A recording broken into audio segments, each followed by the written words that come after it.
Io penso ai milioni di euro che Zaia e Moretti andranno a spendere in questi mesi. E penso solo a una cosa, con quei milioni di euro quante imprese avremmo potuto aiutare? Jacopo Berti, candidato alle regionali del Movimento 5 Stelle, attacca gli avversari Zaia e Moretti partendo dai costi della campagna elettorale. Il 31enne grillino sceglie di iniziare così il suo percorso verso la regione.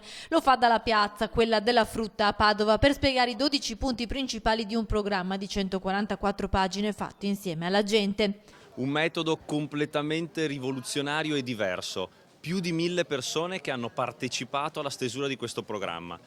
Chi vive veramente il territorio, i veri veneti. Qui dentro abbiamo imprenditori, lavoratori, pensionati, pescatori, agricoltori che si sono seduti intorno a un tavolo in tanti gruppi di lavoro e hanno scritto quelli che sono i bisogni reali delle persone, non quelli imposti dall'alto. 13 milioni di euro l'anno recuperati dall'abolizione retroattiva dei vitalizi, referendum per l'autonomia del Veneto, tutela del territorio attraverso la riqualificazione e la bioedilizia, riduzione delle ASL e l'indennità di mandato per i consiglieri regionali limitata a 5.000 euro lordi. Sono questi i principali punti del programma elettorale del Movimento 5 Stelle.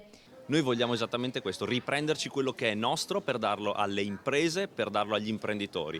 25.000 euro per ogni imprenditore, questo è il microcredito 5 Stelle che già esiste e renderemo misura stabile in Veneto.